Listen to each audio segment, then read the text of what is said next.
Rahmatika ya arhamar rahimin. Saya buka dulu ya. Assalamualaikum warahmatullahi wabarakatuh. Waalaikumsalam warahmatullahi Sebentar ya nak ya, Bu Nur wabarakatuh. ambil absen sebentar ya.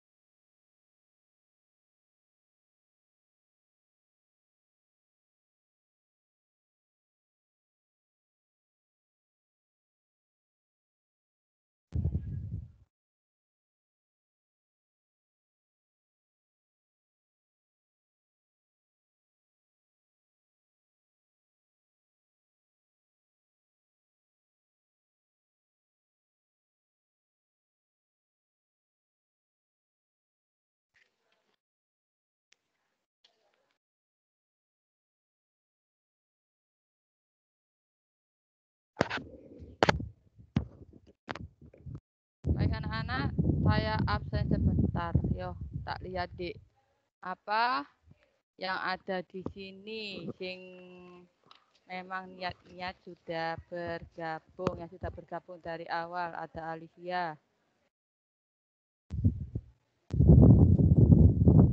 terus ada Anindita, ada Everesta, ada Laraina, ada Lukman, ada Naila, ada Zia Amalia.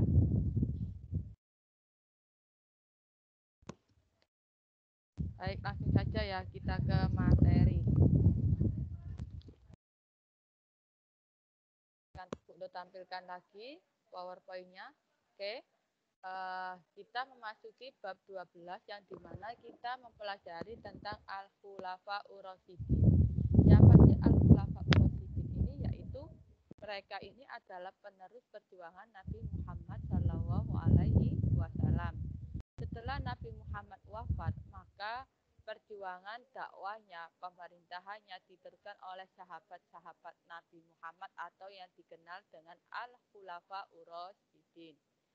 Saya akan jelaskan pengertian dari Al-Khulafa Ur-Rasyidin. Al-Khulafa Ur-Rasyidin artinya pemimpin yang diberikan petunjuk oleh Allah Subhanahu wa Ta'ala. Al-Khulafa Ur-Rasyidin adalah pribadi-pribadi terbaik hasil didikan Rasulullah Shallallahu Alaihi Wasallam.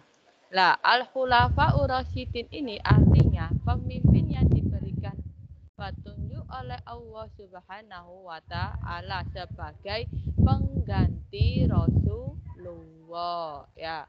Ditunjuk oleh Allah Subhanahu wa Ta'ala sebagai pengganti Rasulullah Shallallahu Alaihi Wasallam. Ingat ya, Al-Khulafa Ur-Rasyidin itu beda dengan Nabi, karena Nabi yang terakhir itu Nabi Muhammad. Ketika Nabi Muhammad wafat, maka diteruskan oleh sahabat-sahabatnya. Nah, dari sini siapa saja yang termasuk dari Al-Khulafa Ur-Rasyidin?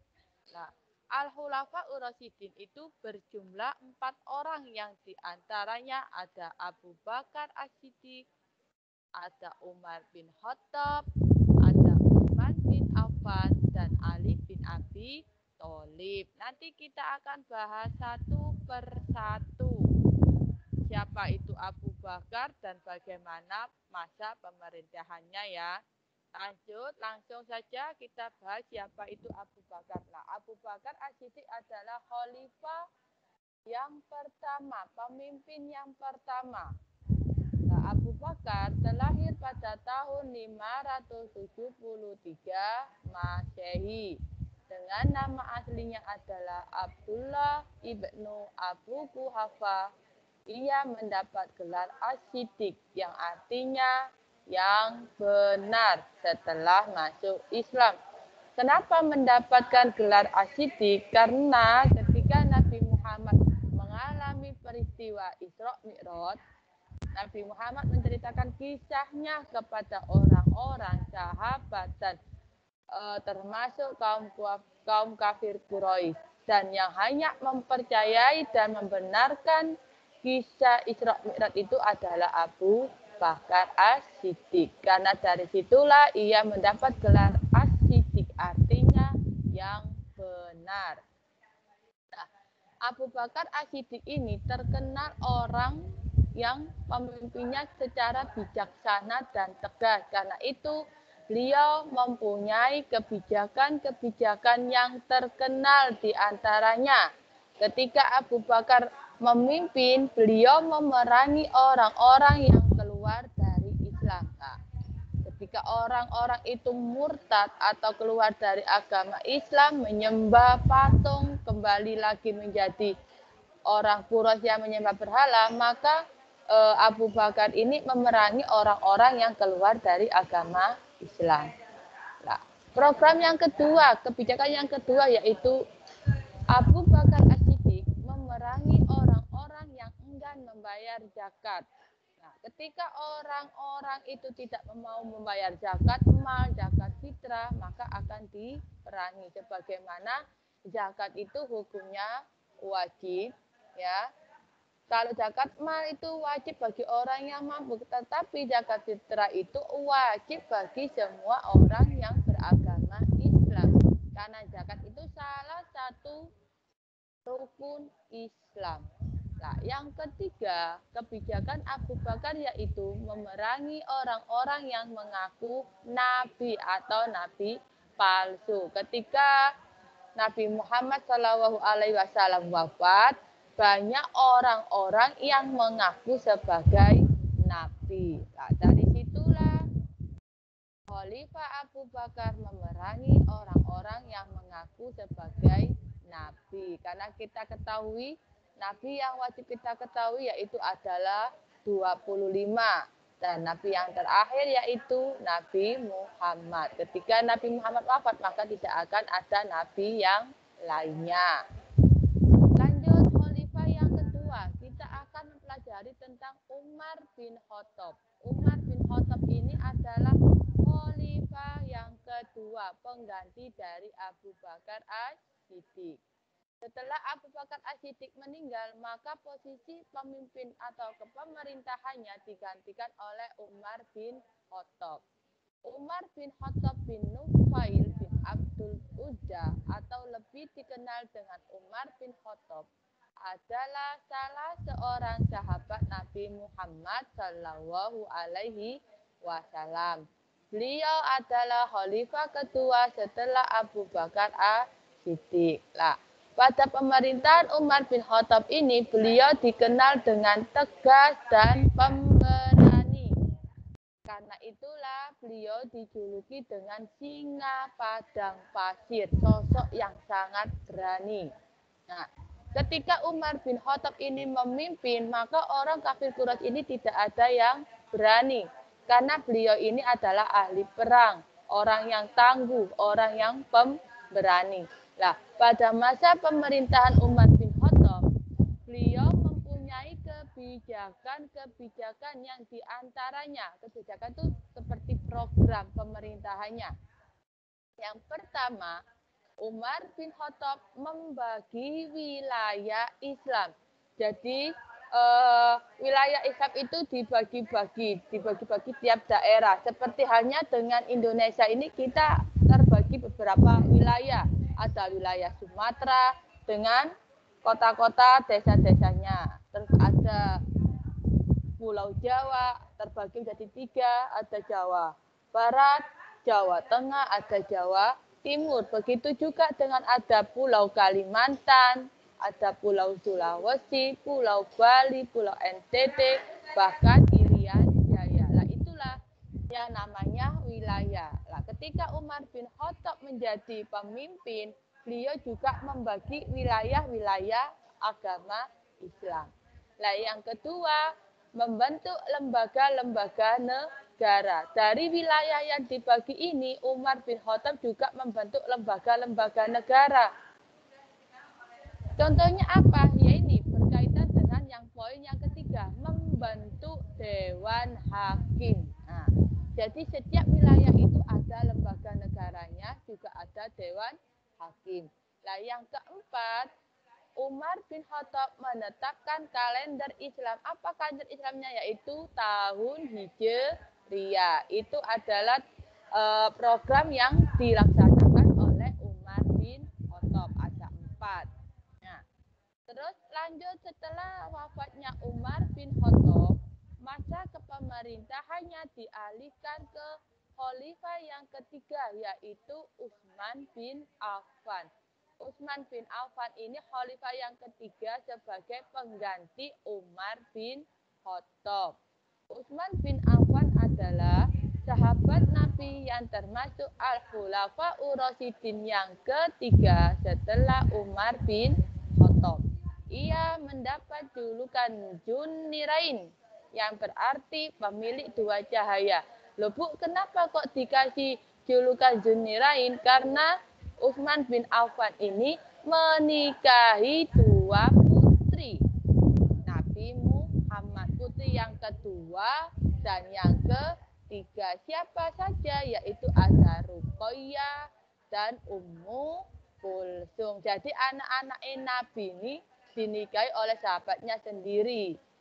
Yang Abu Bakar menikahi Aisyah.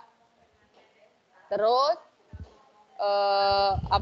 ada Utsman bin Affan ini menikahi Ruqayyah dan Ummu Kulsum. 2 orang yang dinikahi oleh Utsman bin Affan. Karena itulah dapat julukan Dzun-Nurain. Nah, Utsman bin Affan ini terkenal sosok yang baik hati dan dermawan. Ada kata dermawan, berarti sosok Utsman bin Affan ini berangkat dari seorang yang kaya raya. Nah, ketika pada masa pemerintahan Utsman bin Affan ini, beliau mempunyai kebijakan diantaranya perluasan wilayah. Setelah khalifah yang kedua membagi wilayah-wilayah, Utsman bin Affan ini meneruskan programnya Umar bin Khattab, yaitu perluasan wilayah. Nah, yang kedua, standarisasi Al-Quran. Karena pada waktu itu banyak orang-orang yang penghafal Al-Quran itu mulai meninggal atau wafat. Karena itu Utsman bin Affan ini mempunyai kebijakan, ayo kita gabungkan, kita kumpulkan orang-orang yang hafal Al-Quran untuk dibukukan. Mulai ditulis-tulis di dalam daun kurma, tulang belulang, di bebatuan. Ini agar Al-Quran ini bisa dimushafkan atau dibukukan. Nah, yang ketiga, pengangkatan pejabat negara. Poin yang ketiga ini, Utsman bin Affan ini mengangkat pejabat negara. Tetapi yang disayangkan di sini yaitu Utsman bin Affan kebanyakan mengangkat dari keluarga-keluarganya. Sehingga pada masa pemerintahan Utsman bin Affan ini banyak orang-orang yang tidak puas dengan kepemimpinan Utsman bin Affan. Karena pada waktu diangkat menjadi khalifah, Utsman bin Affan ini sudah berusia 70 tahun. Dan seakan-akan yang menjalankan pemerintahannya ini adalah keluarga Utsman bin Affan, bukan Utsman bin Affan sendiri. Karena itulah memicu ketidakpuasan masyarakat Mekah dalam pemerintahan Utsman bin Affan. Nah, yang keempat, program yang keempat yaitu pembangunan fisik. Jadi ketika masa pemerintahan Utsman bin Affan ini, Utsman banyak melakukan pembangunan yang diantaranya ada bendungan, ada jalan, ada jembatan, ada masjid. Nah, ini gunanya apa? Untuk mempermudah, untuk memfasilitasi masyarakat yang ada di kota Mekah. Nah, yang terakhir, khalifah yang terakhir yaitu ada Ali bin Abi Thalib. Ali bin Abi Thalib ini dikenal sosok yang cerdas dan sabar. Ali bin Abi Thalib mempunyai nama asli Haidar yang artinya singa. Haidar bin Abu Thalib, berarti Ali bin Abi Thalib ini anak dari Abu Thalib.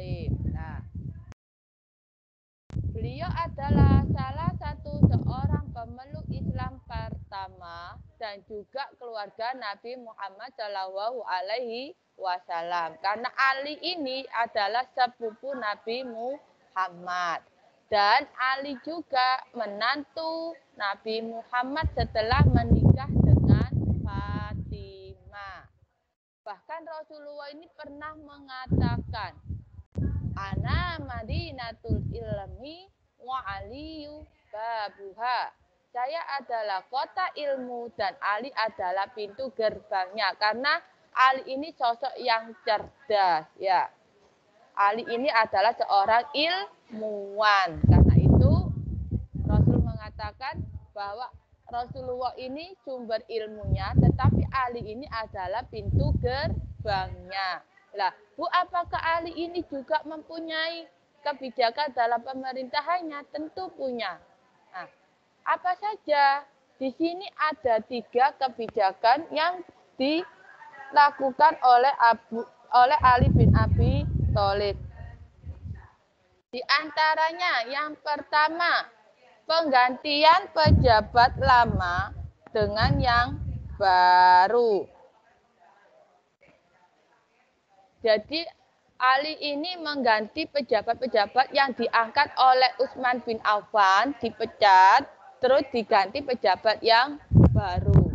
Nah, yang kedua, penarikan kembali tanah hadiah. Pada masa pemerintahan Utsman bin Affan ini, Utsman itu memberikan tanah-tanah kepada masyarakat yang ada di kota Mekah. Tetapi setelah masa kepemerintahan Ali bin Abi Thalib ini ditarik kembali karena untuk fasilitas negara sebagai kas negara.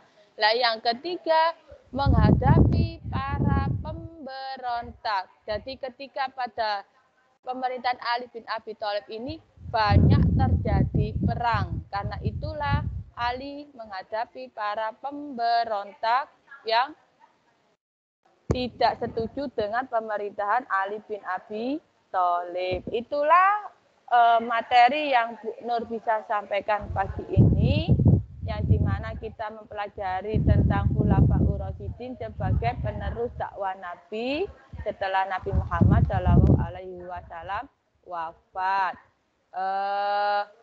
7J ini kenapa kok perasaan tidak pernah banyak, ini kenapa? Dari sebelum puasa sampai puasa ini tidak pernah banyak ya. Paling mentok yang ikut itu 12. Ini aja nggak sampai 12. Ada berapa? 9 sama Bu Nur. Masa karena faktor puasa? Ya. Malah yang ikut ini yang ini aja. Ya. Jadi kedepannya puasa itu bukan dijadikan untuk bermalas-malasan, tetapi sebagai untuk motivasi semangat dalam mencari pahala yang lebih. Dari materi yang disampaikan Bu Nur, adakah yang mau ditanyakan? Bu, mau tanya, Bu. Ya. Yang Ali bin Abi Thalib, apakah benar, Bu? Nggak pernah lihat kemaluannya seumur hidup. Itu pertanyaan dari mana? Kan saya tahu pernah ceritain sama Ustadz saya gitu. Nggak pernah lihat kemaluannya selama seumur hidup. Lihat kemaluannya kalau ketika hubungan suami istri dengan Fatimah, masa iya dia nggak lihat? Oh. Ya. Kalau orang yang sudah menikah ya, ini sebagai ilmu ya. Kalau orang yang sudah menikah itu kan yang namanya hubungan suami itu kan tidak mungkin kan tidak lihat kemaluannya. Kalau masalah katanya ahli nggak pernah lihat kemaluannya, itu sumber dari mana gitu loh. Sedangkan kita pun mandi ya, kita melakukan kegiatan sehari-hari. Kalau mandi itu kalau kita nggak membersihkan anggota tubuh yang lain, kalau kita cuma asal gini kan mana bisa bersih ya. Contohnya kita mandi, tapi Kalau mungkin Ustadz kamu mampu ada hadis atau ada sumber dari mana yang bisa menerangkan, maka itu mungkin punya pendapat yang lain ya Ustadz kamu ya. Coba besok kalau ketemu Ustadz kamu gini tanyakan, Ustadz kan pernah cerita katanya Ali bin Abi Thalib tidak pernah melihat kemaluannya. Ustadz saya boleh tanya, itu Ustadz dapat sumber dari mana? Apakah ada kisahnya ataukah ada buku yang menuliskan tentang Ali bin Abi Thalib itu tidak pernah melihat kemaluannya? Itu ya. Coba tanyakan Ustadznya lagi ya. Nggih, Bu. Ya, ada lagi yang ditanyakan. Terima kasih Lukman. Ada lagi yang ditanyakan?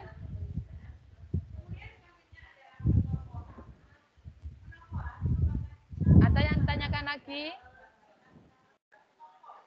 Selain Lukman, tadi Lukman sudah bertanya. Tidak ada? Tidak ada yang bertanya? Enggak, Bu. Tidak ada. Baik, itu materi yang bisa Bu Nur sampaikan.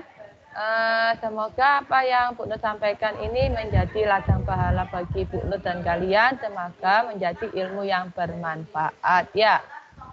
Untuk kurang lebihnya apabila ada yang kurang berkenan, Bu Nur minta maaf ya. Semoga teman-teman yang lain diberikan hidayah, lebih semangat. Bukan berarti puasa untuk malas-malasan ya. Semoga teman-temanmu nanti punya semangat belajar seperti kalian ya. Seperti biasa, materi juga Bu Nur sudah share di e-learning. Kalian lihat di sana, tugas kalian cuma merangkum saja. Bisa dari PowerPoint yang Bu Nur tampilkan di e-learning, boleh. Rangkum sendiri di buku, boleh. Setelah itu kalian upload ya. Sebentar lagi kan ulang PAT ya.